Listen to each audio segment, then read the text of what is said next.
Let's talk about Andy Reid for a second and what kind of coach he is and what your first impression of Andy Reid was and how he really helped you be so successful. Man, his ability of is just knowing the game. You know what I'm saying? A lot of coaches just out here coaching, but don't know the game, don't know the details, don't know the X's and O's. They know how to draw X and O's, but they don't know it to the very detail of how to coach a game or play calling or setting your best player up to be in the best situation for you. He can make plays not for you, but the whole organization and make and win games. They don't have too many coaches like that. Everybody just think I want to coach, I want to coach, I want to call plays, I want to call plays. But it's why he's on a different tier of coaches. You know what I'm saying? That's why they have different tiers of coaches. Is why you got all pros, second team all pros, because you have different people calling plays. And what Andy Reid, I just imagine I went through four coaches before Coach Andy Reid got there, Oh, wow. Wow. and all them coaches that we got there, we went to the probably the playoff one time.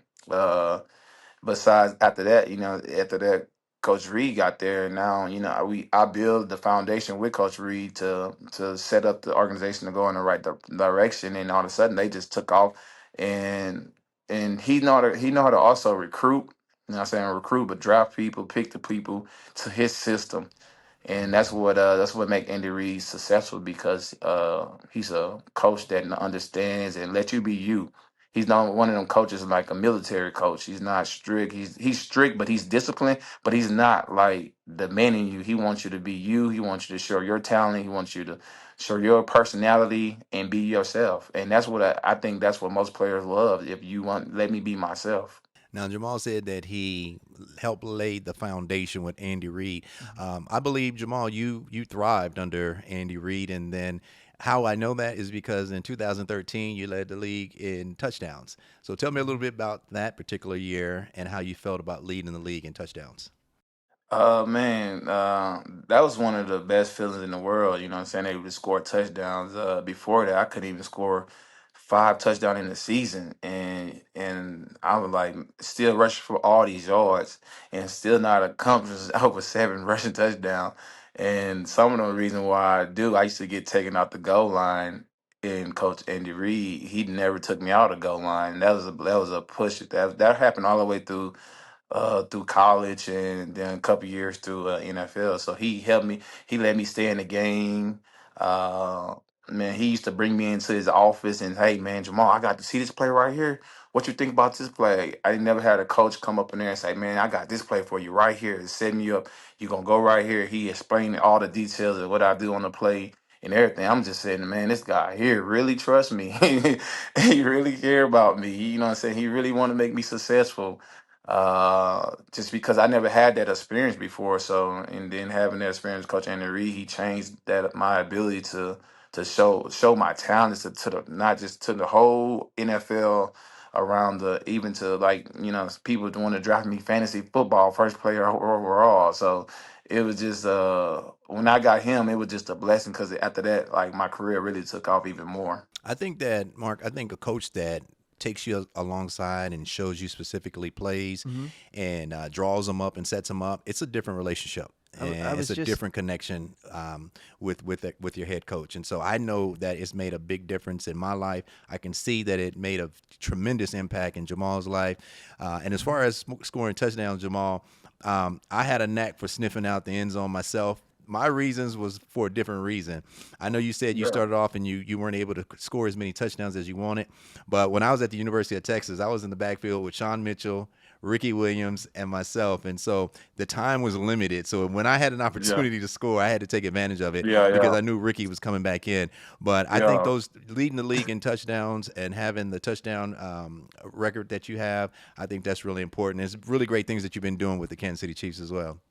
He got the most touchdowns in Kansas City history. Yeah. That's true. And, That's true. So let's go back to that. So we talk and about that's touchdowns. There Yeah. was a record that I also had in the Chiefs. I yeah, know yeah, records are meant to be broken. Mhm. It was the rushing records for the Kansas City Chiefs. I know Jamal, you have that record as yeah. well. How does that feel to be able to hold that record and have something that continues to stand during this time when players are still playing? You know, running backs aren't going to have the same opportunities that we had in terms of running the ball because it's a quarterback first, Right.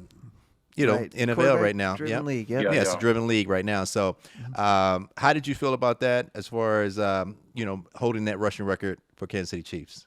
I mean, it felt good to even, you know what I'm saying, to accomplish that time that I spent a third rounder, you know what I'm saying, coming like all these running backs was picking in front of me, and you know what I'm saying, I wanted to continue to drive even when Coach Andy Reid came and he was able to give me the ball in different ways, and I was still able to accomplish to rush for the all-time leading for the Kansas City Chiefs. That's pretty cool to still have. I was just really playing out there. I wasn't chasing records. I was just trying to basically, you know what I'm saying, win Super Bowls and uh just to be dominated, you know what I'm saying, to be one of the one of the best running backs. That was my goal, was always to play like a Hall of Fame running back. So when I got that record, it was pretty cool. And then from a former Texas running back, it was pretty cool just to be able to accomplish to go 1 and 2. Absolutely. So, do you think that record will be broken? You think that with it being a quarterback-driven league, and specifically with Mahomes in the backfield now, throwing the ball and masterminding that, do you think your record will be broken, or is it going to be there for a while? Like you say, records are meant to be broken, and I was able to have it. How long was I able to stay? It would be good, but I know records are meant to be broken. Maybe Pat Mahomes might break it just by just because he take off at the backfield all the time. So we'll see. But it's like a quarterback driven league. We don't know. You know what I'm saying? We don't know if it's gonna continue to go this way. You maybe can find a future Hall of Fame like Derrick Henry, uh, like that type of guy, just able to rush for 2,000 yards, 2,000 yards. I think it can happen if we can find the right running back in the Kansas City Chief history. Just I mean, in the next couple years in the draft, or Isaiah Pacheco can get it. So, Yeah. Priest, I know we talked about this a little bit before we started the episode today. And Jamaal, I want to bring you into this because both of you, as as we're talking about compiling numbers here, right? A lot of numbers here, and if that could ever happen, a running back position again. But when you guys were both popping off, you won me a lot of fantasy football games, and so the fantasy football sort of zeitgeist was kind of really just breaking through into the mainstream when you both were playing. So how much aware of that were you? And was there a lot of talk in the locker room about like, oh man, whoever drafted you first, they're getting wrecked today, or like, I'm gonna go get my people some yards today? Like, was that ever in the headspace while you guys were playing? Nah, I didn't know what fantasy football was until a couple years after that. I scored like really the 5 touchdown game, and people saying that you want me fantasy league. I hated fantasy football because I got hurt one year, and they hated me like they owned me, like they was an owner. Right. So I didn't even think about fantasy football. I wasn't paying the fantasy football around until, you know what I'm saying, to the year basically I blew up in the Raiders game, and everybody was thanking me because that was the last week of their playoff season, and everybody want to buy me everything. Hey, I give you money, this, that. But yeah, that's the only reason why I bring that up. Yeah, I think for me, I think the accolades that I received from it, it came at a very good time, very crucial time. Jamaal, I went undrafted out of Texas to the Baltimore Ravens, then went into Kansas City Chiefs as a free agent.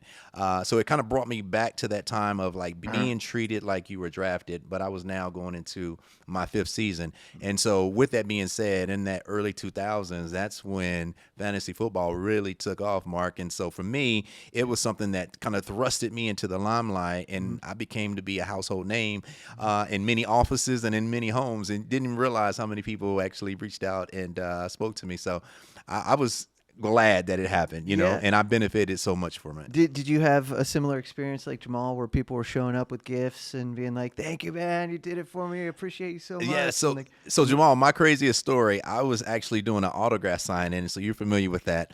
I was doing an autograph signing in Las Vegas, and I happened to meet 2 guys that actually had won fantasy football league. They won, Okay. and I think their check that they received was about $300,000.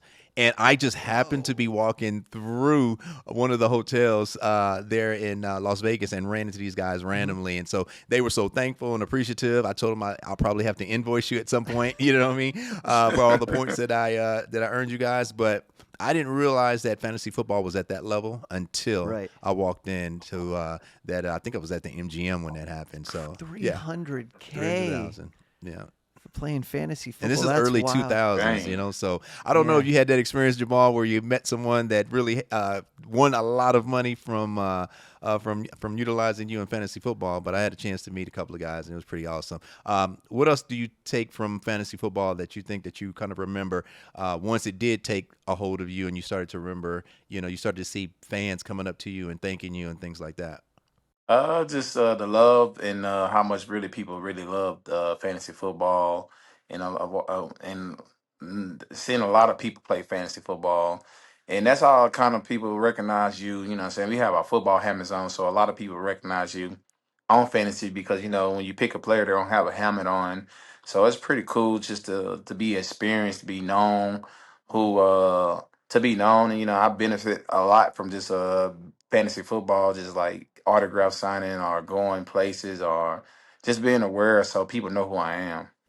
Yeah, that's Yeah. good stuff. I remember some former players being frustrated with that. They compared football to other sports, and because you are wearing helmets the whole time, people don't really see your face. They don't know what you look like.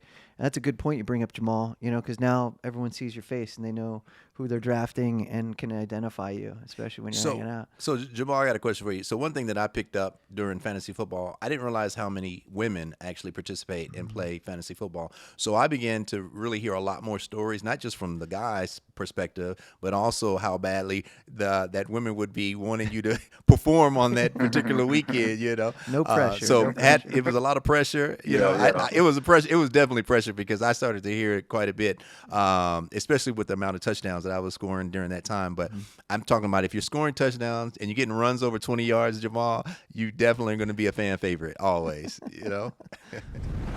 Breaking news from Bet365. New customers, Priest, $5. You just bet that and you can get $200 in bonus bets, win or lose. So sign up, place a bet for $5 and get $200 in bonus bets, win or lose.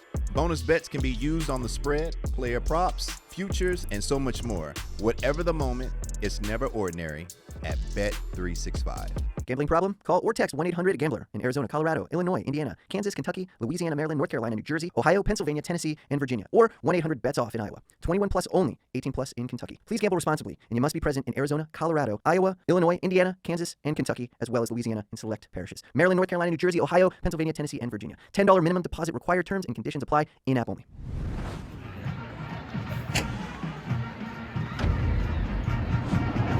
This has been a Playmaker production.